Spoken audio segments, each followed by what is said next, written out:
Bien-aimés dans le Seigneur, bien-aimés qui ne sont pas encore dans le Seigneur, et toute personne qui aura l'opportunité d'écouter ce partage, bonjour et soyez encore les bienvenus.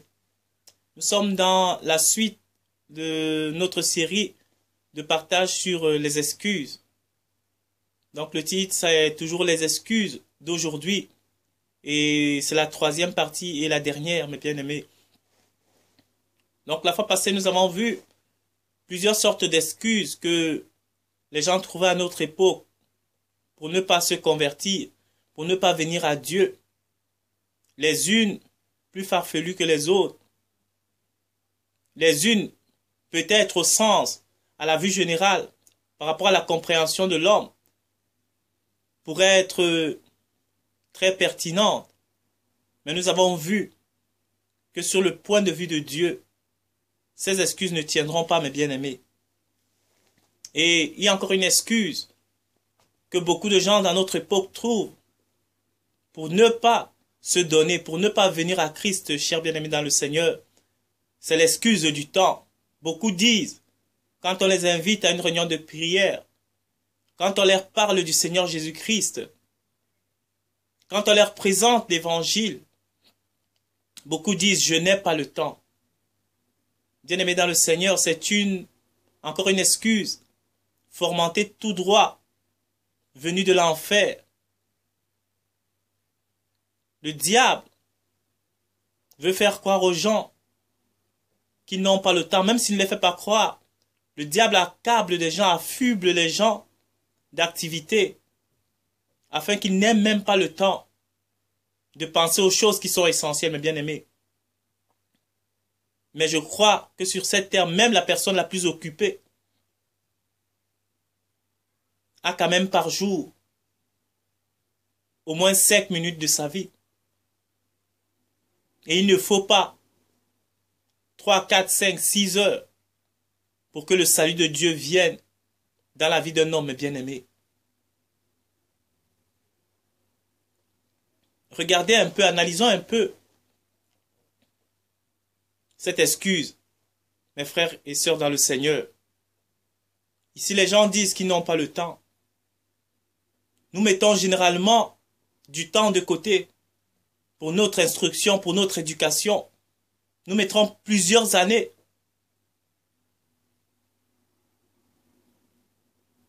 À l'école. Et après l'école, après notre instruction, après notre éducation, nous mettons encore plusieurs années pour apprendre un travail. Tout ça pour satisfaire ce corps charnel, périssable, qui finira entre 4 planches et 1,50 m sur terre, mes bien-aimés. Et pour ce qui est de l'âme qui devra vivre éternellement, dans le bonheur ou le malheur éternel, nous n'avons même pas 1 minute à sacrifier pour penser à la chose la plus importante de l'humanité qui est le salut de l'être humain, mes bien-aimés. Regardez à quel point le diable tient captif les hommes. Regardez à quel point le diable détourne les hommes des choses essentielles, chers frères et sœurs dans le Seigneur. Nous avons le temps pour nos loisirs. Nous avons le temps pour nos hobbies. Nous avons le temps pour nos passions. Nous avons du temps pour les choses que nous aimons bien. Mais quand il s'agit du Seigneur, nous n'avons pas le temps. Bien-aimés dans le Seigneur, vous conviendrez avec moi que devant le jugement éternel de Dieu, cette excuse ne tiendra pas. Pas du tout. Cette excuse ne tiendra pas, mes frères et sœurs dans le Seigneur. Le temps, nous en avons toujours un peu de côté pour penser à quelque chose qui est éternel. Si nous mettons du temps pour des choses qui satisfont notre chair, nous pouvons aussi en mettre de côté pour ce qui satisfait notre âme qui est immortelle, mais bien-aimée dans le Seigneur. Une autre excuse que les gens trouvent aussi parfois et qui me fait un peu rire les gens, et c'est vrai, parfois ils se disent qu'ils sont sincères, mais c'est encore là un mensonge du diable, vous le verrez. Beaucoup de gens disent, moi je ne veux pas être hypocrite, je sais que je ne tiendrai pas le coup. Je sais que je commencerai, mais je ne m'en sortirai pas. Mais bien aimé dans le Seigneur, c'est ça la stratégie du diable la plupart du temps. C'est que le diable, parfois, il apporte un petit bout de bois. Il le jette devant nous. Et il apporte une loupe grande comme un immeuble. Une loupe aussi grande que, je ne sais pas, la tour Eiffel. Et il te dit, regarde. Et quand tu regardes dans la loupe, tu vois le petit morceau de bois qui est comme une grande montagne. Et il te dit, voilà, il y a une montagne devant. Et de fait, on se décourage. Mais les montagnes, mes bien-aimés, ramenez-les à Christ. Ramenez vos montagnes à Jésus-Christ. La Bible dit que celui qui est fatigué et chargé, je lui donnerai du repos. Car mon joug et mon fardeau est doux et léger. Dieu veut prendre ces montagnes. Ne regarde pas la loupe que le diable t'a mis devant les yeux pour voir des impossibilités. Mais viens au pied de la croix. Mon frère, ma soeur, mon ami, mon bien-aimé, afin que Jésus-Christ lui-même puisse agir au travers de toi. C'est un échec parce que nous voulons faire de nous-mêmes. Nous croyons pouvoir nous en sortir de nous-mêmes. C'est normal que nous échouons. Mais si tu vois avec les yeux spirituels de Dieu, tu ne trouveras pas d'excuse, mon bien-aimé. Et encore là, cette excuse ne tiendra pas.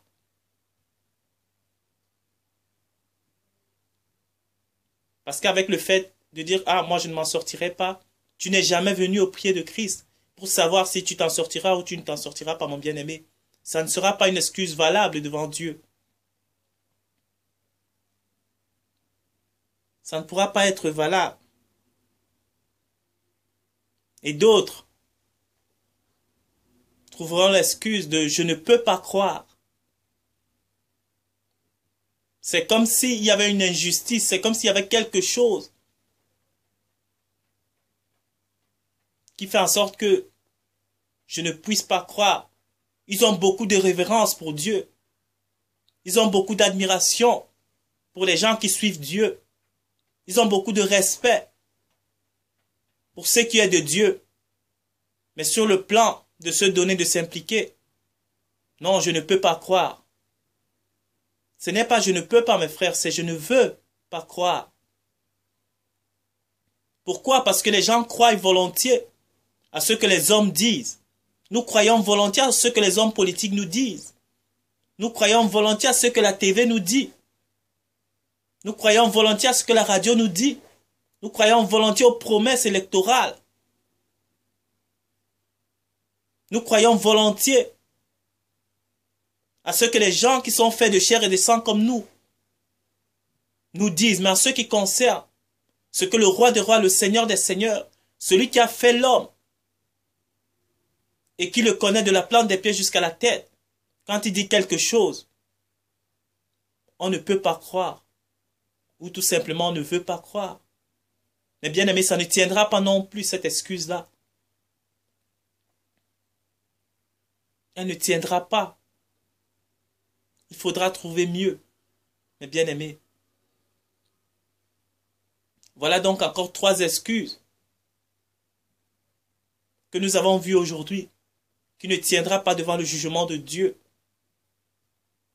Mais bien aimé, je vais m'arrêter là, parce que des excuses, on peut en trouver des centaines, des milliers. Nous les connaissons. Des excuses que nous trouvons tous les jours pour ne pas nous présenter devant le sacrifice de Dieu, mes bien-aimés. Mais à toi, mon frère, ma soeur, mon ami, mon bien-aimé, qui ne connaît pas encore le Seigneur, je t'en supplie, pour l'amour de Jésus-Christ, donne-lui ton cœur, viens à lui, et tu ne seras pas déçu, il ne t'abandonnera jamais. Les excuses t'amèneront directement en enfer. Les excuses t'éloigneront de ton salut, mon frère, ma soeur. Il n'y a aucune excuse qui pourra tenir à la fin des temps, mon frère, ma soeur, mon ami, mon bien-aimé. Parce que le salut C'est un don qu'on accepte. Le salut a déjà été pourvu pour toi et pour moi.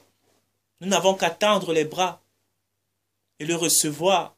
Rien ne t'empêche aujourd'hui de pouvoir recevoir le salut de Dieu au travers de Jésus-Christ dans ta vie. Mon frère, ma sœur, il n'y a que l'homme seul qui peut s'exclure, comme j'aime toujours le dire, du salut de Dieu lui-même.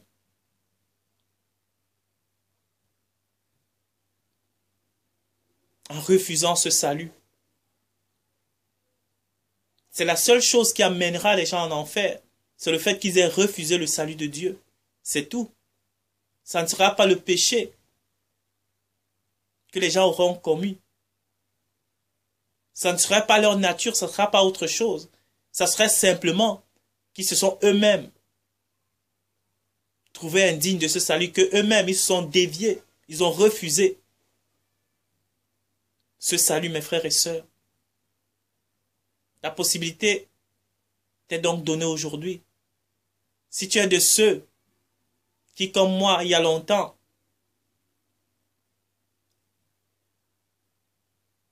ont finalement accepté d'abandonner des excuses, de les mettre dans un sachet, de les mettre à la poubelle.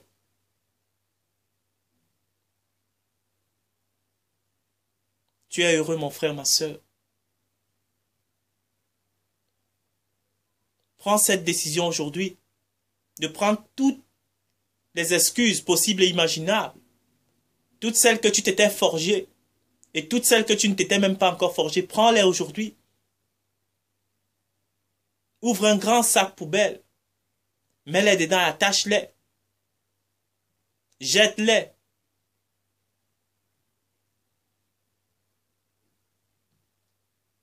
Très loin de toi, mon frère, ma sœur. Et ouvre tes bras au salut de Dieu. Et le salut de Dieu est là aujourd'hui. La Bible dit, je me tiens à la porte et je frappe. Celui qui entend ma voix et ouvre la porte. J'entrerai chez lui. Je souperai avec lui et lui avec moi. Dieu veut venir souper avec toi aujourd'hui, mon frère, ma sœur. Dieu veut rentrer dans ton cœur aujourd'hui. Es-tu prêt à lui donner ta vie? Es-tu prêt à te tourner vers lui, mon frère, ma sœur, mon ami? Si tu le veux, tu peux le faire simplement au travers d'une prière. Tu rentres dans ta chambre. Tu fermes ta porte derrière toi. Tu te mets à genoux et tu demandes pardon pour tes péchés, tes iniquités, tes fautes. Pardon pour les excuses que tu avais déjà trouvées pour ne pas te donner, mon frère, ma sœur. Et demande à son esprit de venir t'habiter, de te changer, de te transformer. Dieu viendra sûrement. Et si tu veux également, tu peux le faire ici avec moi, en prenant les mots que je dirais comme les tiens. Tu peux juste incliner ta tête. Et nous allons prier. Dieu viendra tout aussi bien dans ta vie. Si tu le veux, mon frère, ma soeur, mon ami, mon bien-aimé, inclinons la tête et prions. Tu peux dire merci Seigneur. Sois béni pour ta parole. Merci de m'avoir encore fortifié. Merci de m'avoir dit que les excuses ne me sauveront pas. Merci pour cet avertissement merveilleux. Seigneur, je ne veux plus trouver d'excuses pour ne pas me donner. Je m'abandonne totalement à toi aujourd'hui, Seigneur Jésus. Viens dans mon cœur, viens dans ma vie. Apporte ton salut en moi. Que ta lumière éclaire les ténèbres de ma vie. Et chasse loin de moi tout ce qui est du diable. Je demande pardon pour mes péchés, mes iniquités, pour mes fautes, commises consciemment ou inconsciemment, Seigneur. Lave-moi par ton sang, afin que je sois purifié, au nom puissant de Jésus-Christ. Amen. Amen, mon frère, ma sœur, mon ami, mon bien-aimé. Si tu as fait cette prière, bienvenue parmi les enfants de Dieu, bienvenue dans la communauté des enfants de Dieu. Si tu as une Bible, tu peux la lire. Si tu as une église tout près de chez toi, une assemblée, tu peux y aller. Dieu lui-même te guidera, Dieu lui-même te montrera le chemin, Dieu lui-même te dira quoi faire. Tu peux continuer à entretenir ta relation avec Dieu au travers de la prière. Tu peux lui demander de continuer à te fortifier, à te changer, à te purifier. Et Dieu le fera de bon cœur, mon frère, ma sœur. Et n'oublie pas, plus jamais d'excuses. Et pour ceux qui sont déjà dans le Seigneur, que Dieu vous comble abondamment Merci d'avoir pris de votre temps pour écouter ce partage. Soyez les bienvenus. Soyez bénis et à la prochaine.